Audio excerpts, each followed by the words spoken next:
Hello, welcome to Tea and Reflections.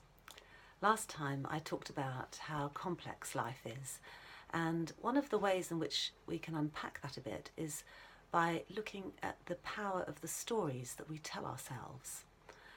Because stories are very powerful, aren't they? They are the way in which we make meaning of our lives, and sometimes the story or the narrative that we have lived by is very life-giving, and sometimes it can be very limiting and negative.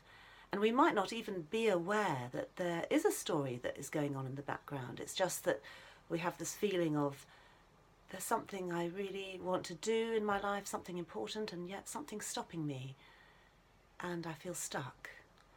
Now, if that's what you're feeling, it may well be that behind that, if you unpack the layers, you discover that there's a negative story that you've been telling yourself that might come from a random comment that a teacher or a parent or somebody made to you when you were a child, and it's something that you've carried with you over all these years, and it has had a great power in stopping you, limiting you, or making you feel that there are things that you can't do.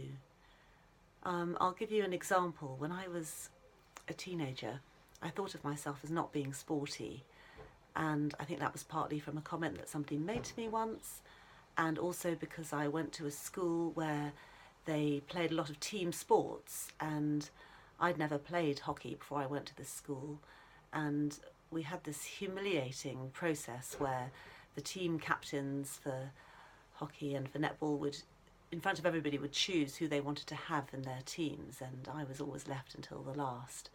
So I just absorbed this message that I'm no good at sport and carried it with me for years, actually, until in my adult life I discovered that I absolutely loved skiing and that I could ski. And I also got into walking and trekking, and I had to revise the narrative that I told myself. I realised that actually I was quite into all body sports, even if I couldn't play team sports, and I just told myself a different story. It can be really freeing to do that, and sometimes it takes a while to rewrite the narrative, because I had a funny incident this weekend where I went to the Cowley Road Carnival here in Oxford, and they had these fantastic Brazilian samba dancers, all women, and I was watching them and just loving the music and the rhythm, and I thought, oh, I'd so love to do this.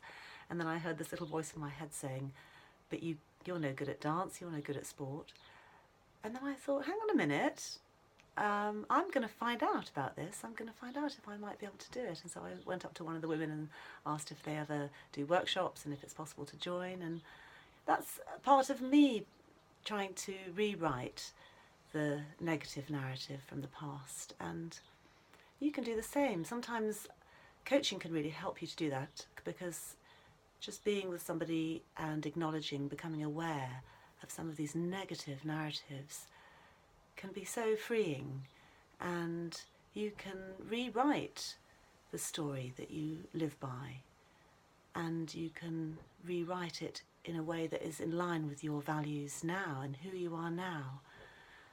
Sometimes it's quite risky to do that, and I'll think about that next time. But my question for you today is, what story are you living by? Bye for now.